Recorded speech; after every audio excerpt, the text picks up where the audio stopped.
రాష్ట్రానికి రాష్ట్ర ప్రజలకు కేంద్రంలోని బీజేపీ ప్రభుత్వం చేస్తున్న అన్యాయాన్ని దేశ ప్రజల దృష్టికి తీసుకువెళ్లడంలో ధర్మ పోరాట దీక్షతో సఫలమయ్యామని ముఖ్యమంత్రి చంద్రబాబు నాయుడు అన్నారు. దీక్ష ముగిసిన అనంతరం ఈ రోజు ఆయన పార్టీ నాయకులతో టెలికాన్ఫరెన్స్ నిర్వహించారు. ప్రధాని మోసాన్ని బీజేపీని ఎండగట్టడంలో దీక్ష ద్వారా విజయవంతమయ్యామని నేతలకు వివరించారు. ఇక ధర్మ పోరాట దీక్షకు సంబంధించి మరింత అప్డేట్ ని మా ప్రతినిధి నాగరాజు లైవ్ లో అందిస్తారు. Nagaraju, over to you. చెప్పండి, ధర్మ పోరాట దీక్షకు సంబంధించి సఫలీకృతమయ్యారా చంద్రబాబు? నిన్న ఢిల్లీలో ధర్మ పోరాట దీక్ష ఉదయం 8 గంటల నుంచి రాత్రి 8 గంటల వరకు జరిగింది. 12 గంటల దీక్షలో ఆంధ్రప్రదేశ్ కు ప్రత్యేక హోదా అంశంపై ఢిల్లీ పెద్దలతో పాటు దేశంలో ఉన్న అన్ని రాజకీయ పార్టీలకు తెలిసింది అని చంద్రబాబు నాయుడు ఇది ధర్మ పోరాట దీక్ష విజయవంతమైందని చెప్పారు. అంతేకాకుండా దేశంలో ఉన్న 14 పార్టీలో ఉన్న 32 మంది రాజకీయ నాయకులు ఈ దీక్షకు సంఘీభావం తెలపడంతో పాటు ఆంధ్రప్రదేశ్ కు ప్రత్యేక హోదా, విభజన చట్టంలోని 18 అంశాల అమలు కోరుతూ ఇవాళ రాష్ట్రపతి రామ్నాథ్ కోవింద్ కలుస్తున్నారు. ఈ రోజు మధ్యాహ్నం 12:30 రాష్ట్రపతి రామ్నాథ్ కోవింద్ కలుస్తున్నారు. అదేవిధంగా ఏపీ సీఎం చంద్రబాబు నాయుడుతో పాటు కేంద్ర మాజీ మంత్రి అశోక్ గజపతి రాజు, అదేవిధంగా ఉప ముఖ్యమంత్రి నిమ్మకాయల చినరాజప్పతో పాటు మంత్రులు కళా వెంకట్రావు, నక్క ఆనంద్ బాబుతో పాటు శాసనసభ సభ్యులు, శాసన మండలి సభ్యులతో పాటు ఇటు ఉద్యోగ సంఘాల జేఏసీ నాయకులు, ఇటు అమరావతి జేఏసీ నాయకులతో పాటు ఆంధ్రప్రదేశ్ నాయకులు చలపతి వెంకట్రావుతో పాటు వీరందరూ మొదటగా రామ్నాథ్ కోవింద్ ను కలవాలని భావించినప్పటికీ రాష్ట్రపతి కేవలం 11 మందికే అనుమతి ఇవ్వడంతో అందులో 11 మందిలో ప్రధానంగా మాత్రం ఈ సీఎం చంద్రబాబు నాయుడుతో పాటు కేంద్ర మాజీ మంత్రి అశోక్ గజపతి రాజు, అదేవిధంగా హోంమంత్రి ఉప ముఖ్యమంత్రి నిమ్మకాయల చినరాజప్ప, కళా వెంకట్రావు ఉన్నారు. అదేవిధంగా సినీ పరిశ్రమ నుంచి హీరో శివాజీ కూడా ఉన్నారు. అదేవిధంగా అమరావతి జేఏసీ ఉద్యోగుల కన్వీనర్ కూడా ఉన్నారు. ఈ ప్రధానంగా ఆంధ్రప్రదేశ్ కు విభజన చట్టంలో ఉన్న 18 అంశాలు, ప్రత్యేక హోదా విషయం మీద చర్చించనున్నారు. విభజన చట్టంలో విశాఖకు రైల్వే జోన్ తో పాటు ఇటు కడప ఉక్కు కర్మాగారం, అదేవిధంగా పోలవరంకి జాతీయ హోదా ఇచ్చినప్పటికీ పోలవరం ప్రాజెక్టు ఇంకా త్వరితగతిన పూర్తి చేయాలన్న ఉద్దేశంతో కూడా రామ్నాథ్ కోవింద్ కలవనున్నారు. ఇప్పటికే నిన్నటి రోజు 2 రోజులుగా సీఎం చంద్రబాబు నాయుడు ఢిల్లీలో ఉన్నప్పటికీ అదే పార్టీ నాయకులతో కలవడం కూడా జరిగింది. నిన్న ఉదయం 8 గంటలకు ధర్మ పోరాట దీక్ష 12వ ధర్మ పోరాట దీక్ష విజయవంతమైందనే చెప్పవచ్చు. నిన్న ఉదయం 8 గంటలకు ప్రారంభించిన ధర్మ పోరాట దీక్షలో ఆంధ్రప్రదేశ్ కు ప్రత్యేక హోదా విషయంలో ఇటు తెలంగాణ రాష్ట్రం విభజించినప్పుడు అప్పటి యూపీఏ ప్రభుత్వంలో ప్రధానిగా ఉన్న మన్మోహన్ సింగ్ ఏపీకి ప్రత్యేక హోదా 5 సంవత్సరాలు ఇస్తున్నామని చెప్పినప్పుడు అప్పుడు బీజేపీ నాయకులుగా ఉన్న అరుణ్ జైట్లీ ప్రస్తుతం ఆర్థిక మంత్రిగా ఉన్నారు. అదేవిధంగా వెంకయ్యనాయుడు ప్రస్తుతం ఉపరాష్ట్రపతిగా ఉన్నారు. వీరిద్దరు ఆంధ్రప్రదేశ్ కు ప్రత్యేక హోదా 5 సంవత్సరాలు సరిపోదు, 10 సంవత్సరాలు కావాలి, 10 సంవత్సరాలు ఉంటేనే ఆంధ్రప్రదేశ్ అభివృద్ధి చెందుతుందని ఆ రోజు చెప్పారని ఇదే విషయం నిన్న ధర్మ పోరాట దీక్షలో కూడా చెప్పారు. ఆంధ్రప్రదేశ్ ఇటు బీజేపీ ప్రభుత్వం, ప్రధాని మోడీ తీవ్రంగా మోసం చేస్తున్నారని, ఆంధ్రప్రదేశ్ కు రావాల్సిన విభజన చట్టంలోని రావాల్సిన ఎలాంటివి కల్పించలేదని చెప్పారు. అదేవిధంగా ఇటు కోస్టల్ కారిడార్, పారిశ్రామిక కారిడార్ కూడా ఆంధ్రప్రదేశ్ కు 4 సంవత్సరాలను ఏర్పాటు చేస్తామని విభజన చట్టంలో పేర్కొన్నారు. కానీ విభజన చట్టంలో పేర్కొన్న విధంగా పారిశ్రామిక కారిడార్ కూడా ఏర్పాటు చేయలేదు. ఈ అంశాల అన్నిటిపై ఇవాళ రాష్ట్రపతి రామ్నాథ్ కోవింద్ తో చర్చించనున్నారు. ఇటు పార్లమెంట్ సమావేశాలు కూడా ముగినుండడంతో ఇది పార్లమెంట్ సమావేశాలు ఈ ఎన్డీఏ ప్రభుత్వానికి చివరి సమావేశాలు కావడంతో ఎలాగైనా ఈ సమావేశాల్లోనే ఆంధ్రప్రదేశ్ కు ప్రత్యేక హోదాపై పార్లమెంట్ లో బిల్లు ప్రవేశపెట్టాలని ఏపీ సీఎం చంద్రబాబు నాయుడు నిన్న దీక్ష వేదిక మీద నుండి తెలియజేశారు. అంతేకాకుండా ఆంధ్రప్రదేశ్ కు ప్రత్యేక హోదా కోరుతూ నిన్న ఒక వ్యక్తి ఆంధ్రప్రదేశ్ ఢిల్లీలో ఆత్మహత్య చేసుకున్నారు. ఇదే విషయంపై ఏపీ సీఎం చంద్రబాబు నాయుడు కూడా తీవ్ర సంఘీభావం వ్యక్తం చేశారు. ఎవరు అర్జున్ రావు, ఆత్మహత్య చేసుకున్న వ్యక్తి పేరు అర్జున్ రావు. ఈయన మొదటి నుంచి ఆంధ్రప్రదేశ్ కు ప్రత్యేక హోదా కోరుతూ చాలా నిరసన కార్యక్రమాల్లో కూడా పాల్గొన్నారు. ఆయనకు కూడా సంఘీభావం తెలియజేశారు. అంతేకాకుండా ములాయం సింగ్ యాదవ్ తో పాటు రాహుల్ గాంధీ ఇటు బెంగాల్ సీఎం మమతా బెనర్జీ కూడా ఫోన్ లో మాట్లాడి చంద్రబాబు నాయుడుకి సంఘీభావం తెలిపారు. ఇటు ఆంధ్రప్రదేశ్ కు ప్రత్యేక హోదా ఖచ్చితంగా కల్పించాలని ఈ చివరి సమావేశంలోనే పార్లమెంట్ లో ప్రత్యేక హోదాపై చర్చించాలని పేర్కొన్నారు. నాగరాజు, అయితే ధర్మ పోరాట దీక్షకు మొత్తం మీద 23 పార్టీల మద్దతు లభించినట్లుగా తెలుస్తోంది. అలాగే శివసేన మద్దతు లభించడం కూడా ప్రత్యేకతను సంతరించుకుంది. ఈ నేపథ్యంలో ఇన్ని పార్టీల మద్దతును కూడగట్టుకున్న ఈ ధర్మ పోరాట దీక్ష మోడీ సర్కార్ గుండెల్లో గుబులు పుట్టించిందని అనుకోవచ్చా? ఖచ్చితంగా శ్రీలేఖ, ఎన్డీఏ ప్రభుత్వానికి మొదటి నుంచి శివసేన పార్టీ మద్దతు ఇస్తుంది. ఇటు ఏపీ సీఎం చంద్రబాబు నాయుడు ఢిల్లీలో చేసిన ధర్మ పోరాట దీక్షకు శివసేన మద్దతు ఇవ్వడంతో బీజేపీ నాయకుల గుండెల్లో అయితే రైలు పరిగెడుతున్నాయని చెప్పవచ్చు. ఎందుకంటే శివసేనతో బీజేపీకి అతి తక్కువ ఎన్డీఏకు వాజ్పేయి ప్రభుత్వంలో చాలా పార్టీలు మద్దతు ఉన్నప్పటికీ ఇటు మోదీ ప్రభుత్వం ఏర్పడిన తర్వాత ఒక్కొక్కరు ఎన్డీఏ నుంచి బయటికి వస్తున్నారు. ఇటు బిజు జనతా దళ్ కొంతవరకు ఉన్నప్పటికీ ఇటు ఏపీ సీఎం చంద్రబాబు నాయుడుతో కలవడానికే మొగ్గు చూపినప్పటికీ ఇన్ని రోజులు శివసేన మాత్రం కొంతవరకు ఎన్డీఏ నుంచి బయట నుంచి మద్దతు ఇచ్చినప్పటికీ నిన్న ఏపీ సీఎం చేస్తున్న ధర్మ పోరాట దీక్షలో శివసేన ఎంపీ పాల్గొని ఏపీకి ప్రత్యేక హోదా ఇవ్వాల్సిందే అని 11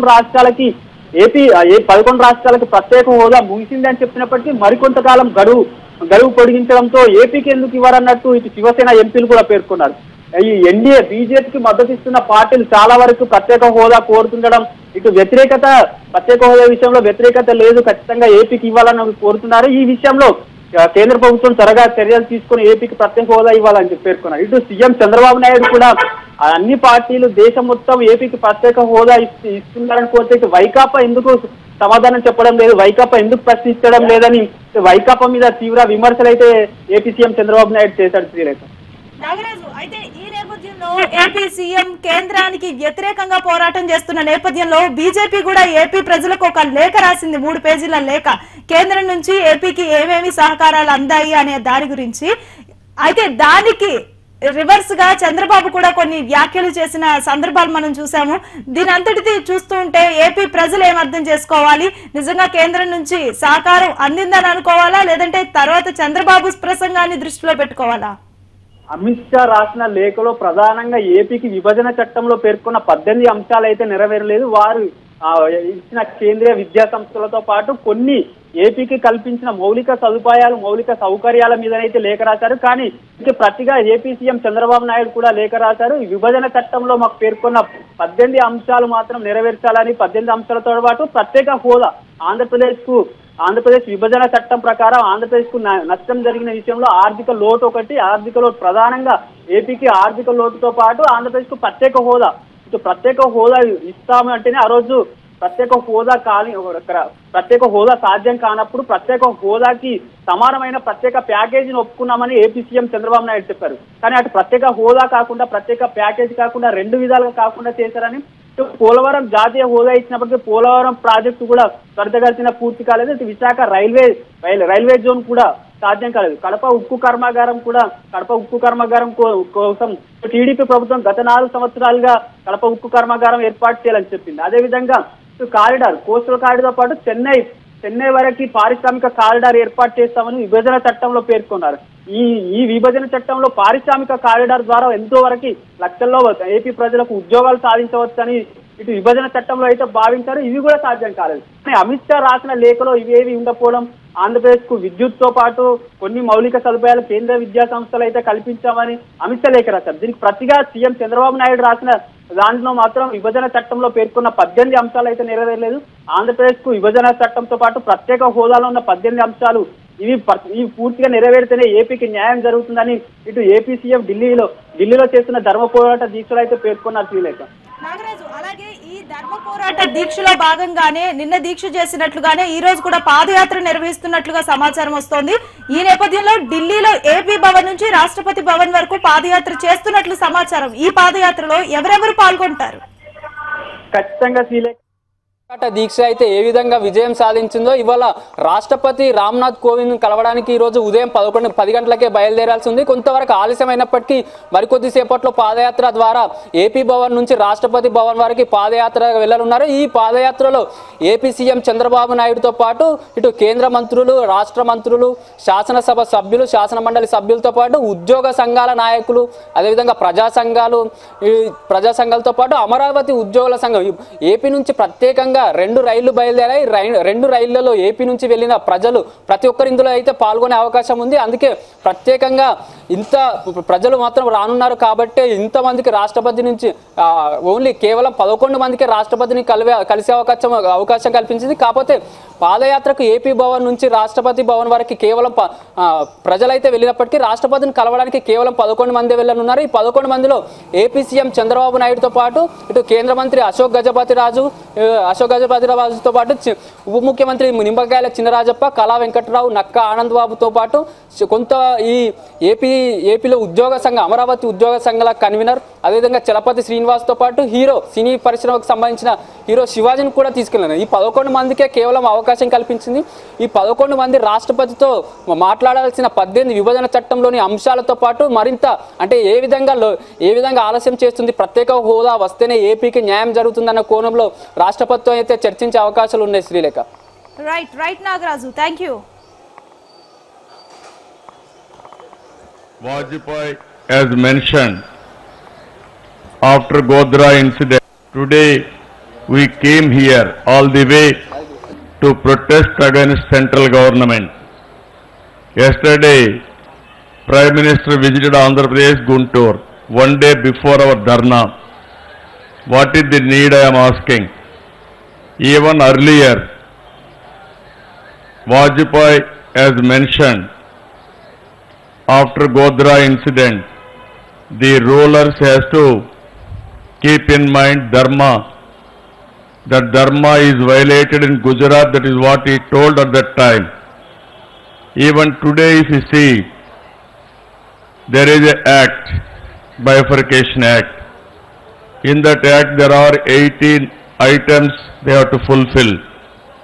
Even at that time, all political parties raised the issue, injustice has been done to us, and also Hyderabad has gone to Telangana to have a economic stability.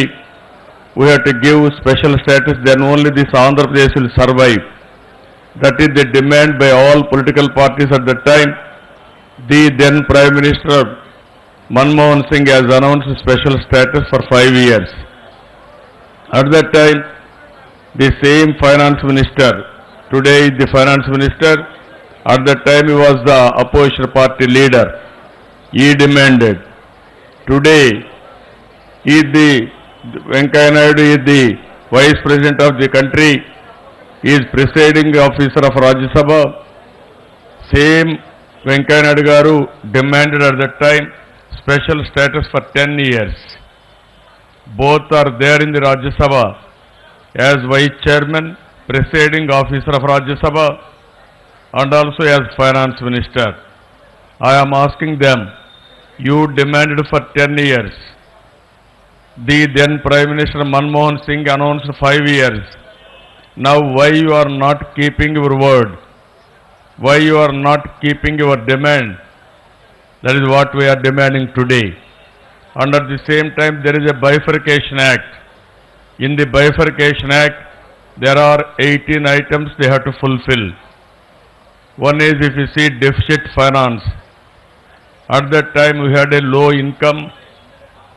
Even that income is not sufficient to meet the expenditure of that year. So they announced deficit finance nearly 16,000 crores. They want to keep in the budget also. But at the same time, the officers didn't do that job. But ultimately, they have to fulfill this commitment. They have given only 3,900 crores. Now they are not giving any money in that head itself. Today, we came here all the way to protest against central government.